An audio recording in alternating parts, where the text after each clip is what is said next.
అందరికీ నమస్తే అండి. నిన్న జగన్మోహన్ రెడ్డి అసెంబ్లీ దగ్గర ఒక పోలీస్ అధికారికి వార్నింగ్ ఇచ్చాడు, గుర్తుందా? మధుసూదన్ రావు గుర్తుపెట్టుకో, రోజులన్నీ ఒకేలా ఉండవని చెప్పేసి అని. ఇంతకీ ట్విస్ట్ ఏంటంటే ఆయన పేరు మధుసూదన్ రావు కాదంట, సుధాకర్ రావు గారు. నాకు ఈరోజు తెలిసింది, ఇప్పుడు పేపర్ చూస్తే నాకు అర్థమైందన్నమాట. అప్పుడు అర్థమైంది, ఈ ఆవేశంలో ఏది పడితే అది మాట్లాడతాడో. కనీసం నేమ్ ప్లేట్ ఉంటుంది కదా, ఆ పోలీస్ అధికారికి నేమ్ ప్లేట్ ఉంటుంది కదా, చదువుకొని తాగడితే మనకు తెలుసుద్ది కదా, సుధాకర్ రావు గారా లేదంటే మధుసూదన్ రావు గారా అనేది. ఆ ఏం ఉండదన్నమాట. ఇంటి దగ్గర ఒక స్క్రిప్ట్ రెడీ చేసుకుంటాడు, దాన్ని బట్టేస్తాడు.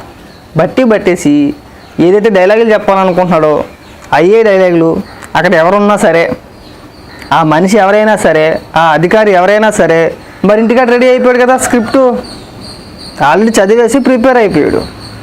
అక్కడ మధుసూదన్ రావు గారు ఉన్నా అదే డైలాగ్ కొడతారో, సుధాకర్ రావు గారు ఉన్నా అదే డైలాగ్ కొడతాడో, లేదంటే ఇంకొక పేరున్న వ్యక్తి ఎవరైనా అక్కడ ఉన్నా సరే, నోటంటే వచ్చేది అది ఒక్కటే పేరు మార్చితే డైలాగ్ మర్చిపోతాడు. అలాంటి వ్యక్తి నిట్టిచ్చి తనంతా తగలెట్టాల. కానీ ఆవేశంలో మాట్లాడమే తప్పితే ఆలోచన విధానాలు ఏమి ఉండవు. అసెంబ్లీలో ఏళ్ళేం మనము. పైగా పెద్ద పెద్ద ట్వీట్లు. చంద్రబాబు నాయుడు గారంటే 50 రోజుల పరిపాలనకి భయపడిపోతున్నారంట. ఈ పోటీగాడికి మైక్ ఇస్తే ప్రభుత్వాన్ని ప్రశ్నిస్తారని చెప్పేసి భయపడిపోతున్నాడు. ఒక ట్వీట్ వేసాడు అప్పుడే. ఏది నీకు మైక్ ఇస్తే ప్రభుత్వం భయపడిపోద్దా? నువ్వు అడిగే ప్రశ్నలకి తెలుగులో 4 ముక్కలు మాట్లాడలేవు. సరిగా పేపర్ ముక్కలు ఏందో 4 ముక్కలు మాట్లాడలేవు. నువ్వు ఆ కీజు కొంత వేసుకొని పెద్ద పెద్దగా అరవడం తప్పితే సబ్జెక్ట్ పరంగా 4 ముక్కలు పేపర్ ముక్క చూడకుండా నువ్వు మాట్లాడగలవా అసెంబ్లీలో? నువ్వు ఇవాళ వెళ్ళు అసెంబ్లీకి వెళ్ళు. ఇవాళ అసెంబ్లీకి వెళ్ళి నిన్న గవర్నర్ ప్రసంగం పైన ఇవాళ చర్చ ఉంటుంది, ఇవాళ మాట్లాడతారు. నీకు ఏదైనా అభ్యంతరాలు ఉన్నా నువ్వు చెప్పాలనుకున్నా, ఏదైనా చెప్పాలనుకుంటున్నా కానీ ఒకసారి వెళ్ళి మాట్లాడు. ఏం చెప్తావు మేము కూడా చూస్తాం కదా. అవన్నీ ఏనలేం మనం. ఇప్పుడు అసెంబ్లీకి వెళ్తే గత ప్రభుత్వంలో మనం ఎంత తినేసాము, ఎంత రాష్ట్రాన్ని ఎంత నాశనం చేసాము అన్నీ బయట పెడతారు. దాని నుంచి తప్పించుకోవాలి. అందుకని చెప్పి ఢిల్లీ వెళ్ళిపోవాలి. ఢిల్లీ వెళ్ళి ధర్నా చేయాలి. ఏ రోజు కూడా అధికారంలో ఉన్నప్పుడు ప్రత్యేక హోదా గురించి కానీ, రాష్ట్రానికి రావాల్సిన నిధుల గురించి కానీ ఒక్కసారైనా కానీ ఢిల్లీ వెళ్ళి ధర్నా సంగతి పక్కన పెట్టే. నువ్వు గిర్నాలో చేస్తా అని చెప్పి నువ్వు ఏ రోజు ఎక్స్పెక్ట్ చేయలేదు, చెయ్యం కూడా, ఇప్పుడు కూడా చెయ్యం. అవన్నీ పక్కన పెట్టేసి ధర్నా సంగతి పక్కన పెడితే ఏ రోజైనా నోరు తీసి అడిగావా? మా రాష్ట్రానికి నిధులు కావాలనో, రాష్ట్ర సమస్యలు ఇవ్వను, పోలవరానికి నిధులు పొందను, లేదంటే అమరావతికి నిధులు పొందను ఏ రోజైనా అడిగావా? వెళ్ళడం కాలు మొక్కు వచ్చాడు, అంతేనా? అంతకుముందు మనం చేసింది సచ్చింది ఏం లేదు. మరి ట్విట్టర్లో పెద్ద పెద్ద ట్వీట్లు. ఈ పోటుగాడికి మైక్ ఇస్తానంటే ప్రభుత్వం భయపడిపోద్దండి, అందుకే మైక్ ఇవ్వట్లేదు కాబట్టి అని చెప్పని మాట్లాడుతున్నారు. మమ్మల్ని అడ్డుకుంటున్నారని చెప్పి మాట్లాడుతున్నారు. సిగ్గుపడే. నీకు భయపడ్డారంటే అది పెద్ద కామెడీ మాట. నేను ముందే చెప్పా, నువ్వు సాధారణ ఎమ్మెల్యేవి, పులివెందుల ఎమ్మెల్యేవి అంతే. నువ్వు ప్రతిపక్ష నేతనో ఇంకోటనో మేమే అనుకోవట్లే, మేమే ఎక్స్పెక్ట్ చేయట్లా. నువ్వు నువ్వు పెద్దగా ఊహించేసుకో. మాకు నీకు వచ్చి నీ బొక్క 11 సీట్లు. ఆ స్థాయికి తగ్గ మాటలు మాట్లాడితే బాగుంటుంది. నువ్వు ఊగిపోయి పేర్లు మార్చేసి ఆవేశంతో అక్కడ ఎవరున్నా కానీ ఆ స్క్రిప్ట్ చదివేసుకుని వెళ్ళిపోయి అదే స్క్రిప్ట్ చదివేయడం కాదు అక్కడ. అర్థమైందా? అసెంబ్లీకి వెళ్ళి ముఖ్యమంత్రి గారు ఏం మాట్లాడతారో, మంత్రులు ఏం మాట్లాడతారో, బడ్జెట్కి సంబంధించిన అంశాలు ఏంటి, వాటిపైన చర్చ జరుగుతుంది. ఒకవేళ మాట్లాడాలనుకుంటే నీకు కూడా అవకాశం ఉంటుంది. వెళ్ళి కాకిలాగా ఎరచడం కదా అక్కడికి వెళ్ళి. నిన్న గవర్నర్ గారి ప్రసంగంలో కూడా అడ్డు తగులుకుంటే కాకిలాగా ఎరచడం బయటకు వచ్చాడు. ఒక 5 నిమిషాలు యాక్టింగ్ చేశాడు అక్కడ. 5 నిమిషాల తర్వాత బయటకు వచ్చాడు, వాకౌట్ చేస్తున్నానని చెప్పేసి. ఉండలేడు అసెంబ్లీలో, ఉండలేడు. ఆ చివరి రోజుల్లో కూర్చోలేడు. సిగ్గు నామోసి. ఎందుకంటే గతంలో 20 పోయాడు కదా, నాకు 151 స్థానాలు వచ్చేసినాయి. అది కాకుండా సపరేట్గా ఇంకో 4 తీసేసుకున్నాను.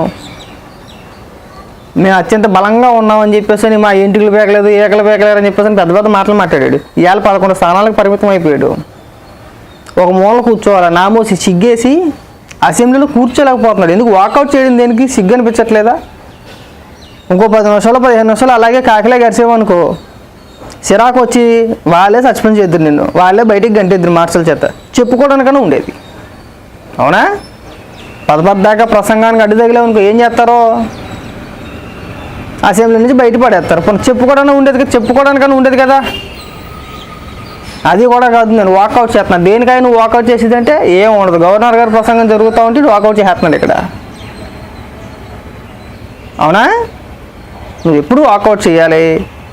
ప్రభుత్వం ఏదైనా ఒక బిల్లు ప్రవేశపెట్టినప్పుడు దానికి సంబంధించి మీ వాదనలు వినలేనప్పుడు మీరు రచ్చ చేశారనుకో, రచ్చ చేసినప్పుడు మీ వాదనలు వినలేనప్పుడు ఇది కరెక్ట్ అయిన పద్ధతి కాదు, నేను వాకౌట్ చేస్తానని చెప్పేసినప్పుడు వాకౌట్ చేశానుకో, అదొక విధానం, అదొక పద్ధతి. ఏమీ లేదు, చేతిలో రైట్టుకుని వెళ్ళిపోతున్నాడు, నేను వాకౌట్ చేస్తున్నానని చెప్పేస్తాను. ఆ మాత్రానికి అసెంబ్లీకి వెళ్ళాలా, ఆ కూడా మందలు వేసుకొని, ఆ గొర్రె మందులు వేసుకొని వెళ్ళాలి. నువ్వు కూడా అక్కడికి వెళ్ళి సిగ్గుపడి చక్కగా అసెంబ్లీకి వెళ్ళు. మళ్ళీ నువ్వు రోజు స్కూల్ పిల్లోడికి చెప్పినట్టు చెప్పాల్సి వస్తున్నావు నీకు. అసెంబ్లీకి వెళ్ళయ్యా. నేను రఘురామకృష్ణరాజు గారు అదే చెప్పాడంట కదా నీకు. సరే, ఆ సంగతి పక్కన మాట్లాడుకుందాం, తర్వాత మాట్లాడుకోవచ్చు. ఎందుకంటే రాజుగారి చాలా విశాలమైన హృదయం అన్నమాట. ఆయన్ని ఎంత ఇబ్బంది పెట్టినా, సాగుగొట్టి చెవులు మూసేసినా సరే ఆయనకున్న మంచి మనసు ఏంటంటే అదొక్కటే. శత్రువు అయినా సరే, బద్ధ శత్రువు అయినా సరే వెళ్ళి పలకరించేస్తాడు ఆయన. చాలా సందర్భాల్లో చెప్పు, రాజకీయాల్లో శాశ్వత మిత్రులు శాశ్వత శత్రువులు ఎవ్వరు ఉండరు, ఏ పూటకు ఆ పూట అని చెప్పేసి అని. అయితే మా రాజుగారిది సపరేట్ అన్నమాట, కొంచెం డిఫరెంట్ అన్నమాట. మంచి వ్యక్తి, మనసున్న వ్యక్తి. అవసరం జగన్ దగ్గరికి వెళ్ళి మాట్లాడతాడు, శివులు ఏదైనా మాట్లాడతాడు, అవసరం ఇంటికనే వెళ్తాడు, తప్పేం లేదు, అది మంచి పరిణామం, ఏం కాదని అట్లా దాన్ని. ఇంక రాజుగారి సంగతి పక్కన పెట్టేయచ్చు. ఇంక ఇవన్నీ వదిలేసి జగనన్న చక్కగా అసెంబ్లీకి వెళ్ళు. అసెంబ్లీకి వెళ్ళి ఏం మాట్లాడాలి ఏంటనేది ఒకసారి వివరించు. మీ నాయకులతో మాట్లాడుకో, మీ ఎమ్మెల్యేలతో మాట్లాడుకో. మీ ఎమ్మెల్యేలతో మాట్లాడతావా లేదంటే ఇంకొకరు ఎవరితోనో మాట్లాడుకుంటావు, మాట్లాడి మన ఏ సబ్జెక్టు గురించి మాట్లాడాలి, మనం చేసింది ఏంటి, దాని గురించి చెప్పే ప్రయత్నం చేయి. వీడు అసెంబ్లీకి వెళ్ళకుండా ఎందుకు ఎగ్గొట్టేస్తున్నా తెలుసా? ఇవాళ రేపు ఖచ్చితంగా గత ప్రభుత్వం చేసిన అప్పుల గురించి ప్రస్తావన వచ్చింది, అసెంబ్లీలో మాట్లాడతారు. గత ప్రభుత్వం ఎన్ని అప్పులు చేసింది, ఎన్ని లక్షల కోట్ల రూపాయలు అప్పు చేసింది అనేది క్లియర్గా ప్రభుత్వం వివరించే ప్రయత్నం చేస్తుంది. దానికి కౌంటర్ చేయలేడు ఇక్కడ, దానికి కౌంటర్ చేయలేడు జగన్మోహన్ రెడ్డి, చెయ్యలేడు, సమాధానం ఉండదు. ఏం చేసావో ఇన్ని లక్షల కోట్ల రూపాయలు అంటే దానికి సమాధానం చెప్పలేడు.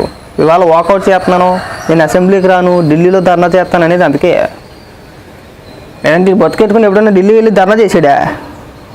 అధికారంలో ఉండి ఏ రోజు పని నోరు తెరిచి అడిగిన పాపాన్ని పోలేదు, కానీ వాళ్ళు ఢిల్లీలో ధర్నా చేస్తాడంట ఇక్కడ వెళ్ళలేక.